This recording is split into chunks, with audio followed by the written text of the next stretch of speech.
So I hope you prepared a lot of questions, and David will start. Okay, kind of obvious question. I like this idea that spitting cobras evolved in like coevolution with humans, and it makes sense because there are some animals who really were affected by humans, like these honey guides, so we know it. However, why not carnivores? Like cats, jackals, they have also face, they have binocular vision. Of course, like big herbivores are different, so spitting would be different, but why not carnivores, which could try to eat spitting cobras? Well, it's a bit of a combination of multiple reasons why we think.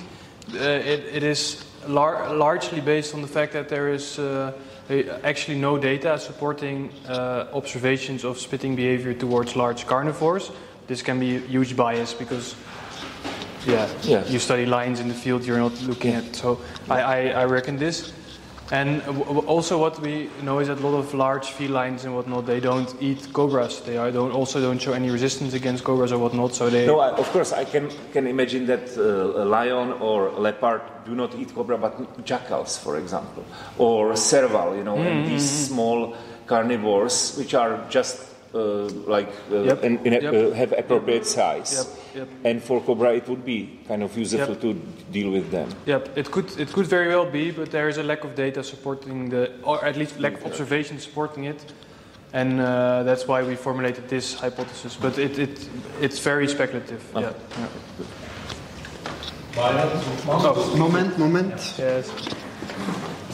Repeat. I just have to add, why not mongooses? Because these are every time in some competition with cobras. Not necessarily they represent threats, but at least they compete. Yes, and there is the few. I'm just going to break the ice, but the few stories that are there of observations of spitting behavior against predators is against mongooses. There are not many of them, but there are some papers describing it. As described, very often they use like close combat. They also have some molecular resistance, and together with that is the timing of the spitting behavior. So it started 6 million years ago in Africa, and then about 2 million years ago in Asia, and mongooses were there way longer than this specific timing of the spitting. So it might be, might not be. I cannot really answer it, but I like to talk about it. Yeah, sure.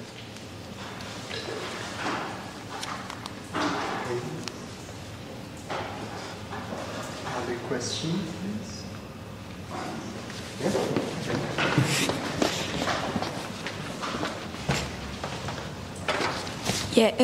Can I ask if it's possible to gain resistance for human to some kind of snake venoms? So that's I will go quickly. I will do it quicker. There is no genetic evidence for it that humans have some sort of resistance. There's no genetic evidence that humans have some sort of resistance against any toxin, at least any snake toxin. I don't know what else. But they did some tests on binding affinity, and they found that in humans, at least these neurotoxins are less likely to, or have a lower binding affinity towards alpha neurotoxins compared to other primates. But they don't show any genetic substitutions or whatnot. And then, what I told you, this recent study using antibodies might be a solution as an alternative to antivenom in the future. But we don't have any evidence to suggest that humans have built some resistance. And it's also, I think, because humans in general they don't really have trophic interactions with the leopards. I mean, we know that humans eat snakes. Like in Central Africa, they eat pythons and whatnot. And in Thailand they put cobras in alcohol and I don't know what. But in a way, humans also have these these adaptations like using tools and being able to kill snakes from a distance, that in that way they might, from an historical perspective, negate bites. But if he would have some sort of, like, let's say, resistance against snake bite, probably it wouldn't be such a big problem as it is nowadays. So I'm not very hopeful. But I'm hopeful about this. So may I ask what is your opinion about this way of like monoclonal synthetic antivenom? Yeah, because as you mentioned several times, there is always like a big cocktail of many active compounds. So it's nice in this paper, I check it. So the mice survived longer after they have like this antibody. It was not mentioned how long did they survive, but they were resistant to, at least partially, to this like alpha neurotoxin. Yeah? But maybe they were killed by another compound. Well, it's really like there are 4,000 snake species. About 20% of them are venomous, and then there are a handful of medically relevant snakes, and they all have different compositions. So I would say for elapids, as the majority of their venom composition is three-finger toxin, so this might be effective for cobras. But there are, of course, snakes like European vipers that have a way complexer, more complex venom composition, where defeating one toxin would not be enough. I think in general, this is a different talk, but in general I think the focus, but it might be nice for discussion over beer, the focus of fighting the snakebite crisis is almost exclusively put on antivenom or alternatives to antivenom. And I think this is important, but most of these problems with snakebite, they have nothing to do with defeating the symptoms. They have to do with prevention, and they have to do with medical health care. They have to do with infrastructure, because many people will never receive antivenom, and we can have the most perfect antivenom in the world, but most people that are bitten in rural areas, they never reach the hospital, so they are not helped by this. So I think more and more money should go to solving the big problems, and especially to ecological research into reptiles. and then, of course, this is important, but now almost all the grant money is going to these kind of, which I really like, but I think it should be distributed more equally to also tackling the real problems of snakebite. So, yeah, I know they have now some new medicine, they are doing clinical trials in Kenya on these heavy metal pills that they catch away heavy metal, because, for example, these PLA2s, they need zinc to work, and if you catch away the zinc temporarily by these pills in a healthy human that's bitten, then these PLA2s cannot work, and this postpones the effects of the venom up to 12 hours. So you give somebody 12 hours extra to go to the hospital and receive antivenom. So there is a lot of stuff happening based on, well, what's known about the mode of action of toxins, and I think they are interesting, but ultimately antivenom is the only solution to the snakebite. Yeah. And this is made with the old-fashioned way of vaccines, how they work by immunizing horses or sheep, and then getting the plasma from these animals and purifying it, and putting it in a syringe and injecting it. So that's, yeah. Thank you, David. It really surprised me that no resistance was found in birds, because of course I can understand that it does not like it is not in the Serpentarius, Sagittarius, and Serpentarius, because because it's like big and it has these long legs and so on. But on the other hand, I can imagine also why it was not observed in small birds, because if they are bitten, they would be probably killed regardless of whether there is a venom or not, right? Because they're just eaten. But for some like intermediate size birds like hornbills, it seems to me that it would be kind of valuable, right? If you imagine, for example, ground hornbill, it has even these bare patches of skin, which are not protected. Yep. So, of course, you said that there are some behavior adaptations and so on, but this you could say it for anybody, for any mammal and so on. So it would be useful to have it for this intermediate size bird. So is this sampling really like large enough to make this statement that in birds there is no resistance? Well, we think so, but this is what's known from literature, including our own observations. So there are just a few species of raptors and Cerima, and I think since then there are now a few more papers out there that looked at birds, also for other toxins, and they just don't find anything. So I don't know. Maybe there is some pre-existing something that it doesn't evolve or it cannot evolve in birds. Maybe the sampling is not big enough. Maybe we need more and more species. But at least I can tell you it's quite easy to do. You just sequence this area and look at it. So I would be happy. I remember this day we went to Rotterdam Zoo to pluck feathers of Sagittarius. I remember it. It was the zookeeper was, and we were. Yeah. So this is.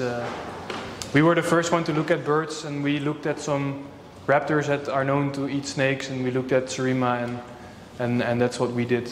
But, the thing is that you seem to argue that they would not need it because they have feathers which are kind of protective and so on.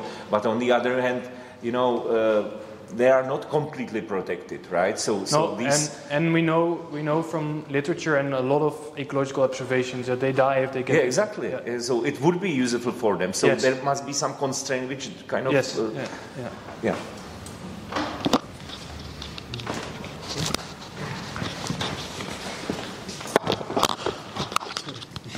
What is known about mammalian venom? It's our ancestor. I mean, our common ancestor was toxic. Yeah, we don't have any, at least not in the review. I think there's not much known, but there is some work, also by Fry's lab in Australia, that worked on lorries.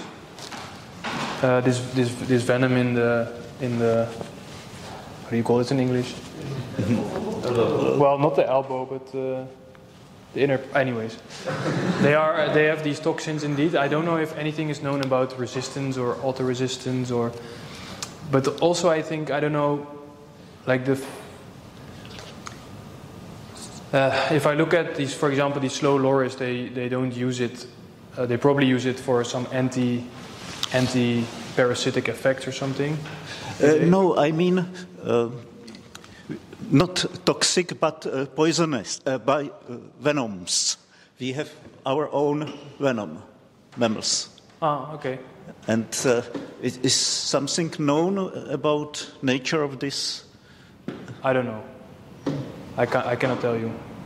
I honestly didn't realize that the ancestor of mammal was venom. I know we have salivary glands, but I didn't know we had venom glands.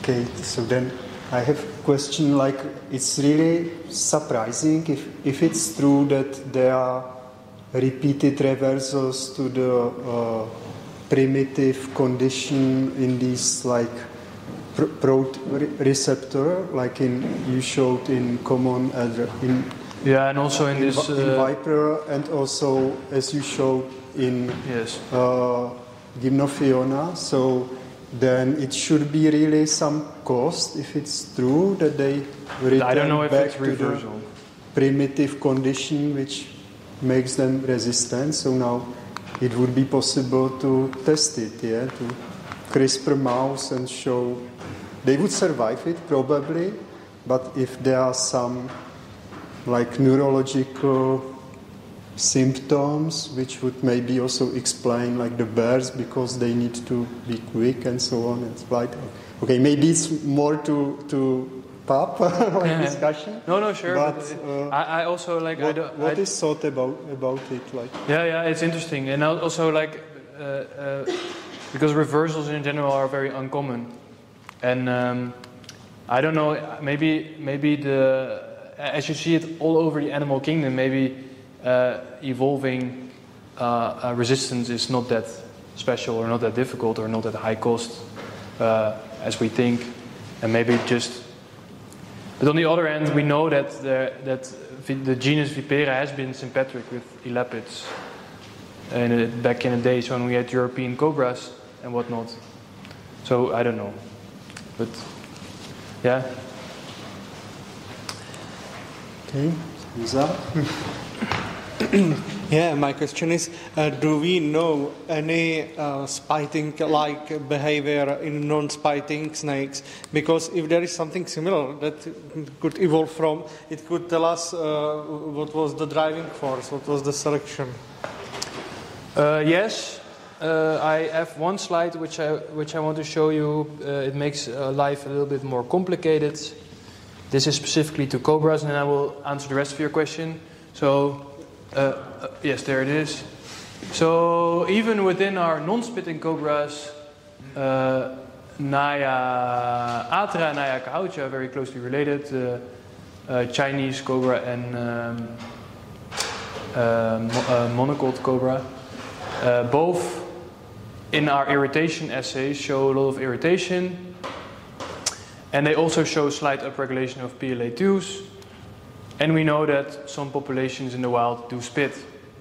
So they are considered non-spitters, but we know that in some regions, for example Nepal and some areas in India, close to the Himalaya, they do spit.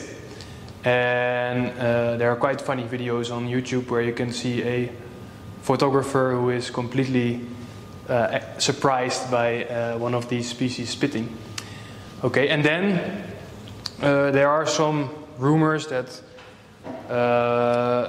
Mangshan pit viper would spit or something, botrops would spit, and this is not really true, I would say. But as they probably have a lot of musculature here, so sometimes they might exert some venom when they are biting or something. And then, of course, there is, and this is something I think they are now working on in Portugal. Arie van der Meijden might be working on it. Is Parabutus, which is the scorpion that spits. There is a spitting scorpion from the genus. There are a few species from genus Parabutus, also distributed in Africa, and they can spit their venom as well. I cannot tell you more about it. I don't know. I hardly believe it would be against humans because it's not 2 meters. But they are able to spit their venom. So there are other lineages, even invertebrates, that spit. But I think these are kind of the only 2 known examples of toxin spitting. Well, of course, you have like the worms that spit these. So there is some more, but that's to catch prey. So this is a known function. But interesting thought. Yeah, I don't know about Parabutus. So generally, it could be part of some behavioral repertoire of lots of snakes, but in some of them it kind of got elaborated in their evolution. Yes, and I think maybe in these vipers it's not really meant as spitting, but it's just some effect of biting very enthusiastically and the muscles contracting, and then it comes out with a bigger force than you expected. Yeah, thanks. Okay. So coming back to birds Yes. and the lack of chemical resistance on birds and humans, I was thinking, is it possible maybe that this lack is because of birds and us, like primates, see very well? Because we can notice them faster maybe, and there was let's say no need for chemical resistance? Yeah, this is what part of the conclusion that we, or one of the things that we discuss with the birds is that they have very good eyesight, and that would negate maybe selection pressure, but it's a discussion I cannot tell you, I don't know. They are sleeping time to time. What? Birds that they are sleeping time Sure. But Snakes are active. Sure, but many of these spitting cobras are diurnal, quite active hunters. Also, snakes have very good eyesight, actually. So, yeah. But it might be, I don't know. Yeah. So, thank you very much. And we can continue in Wouters restaurant.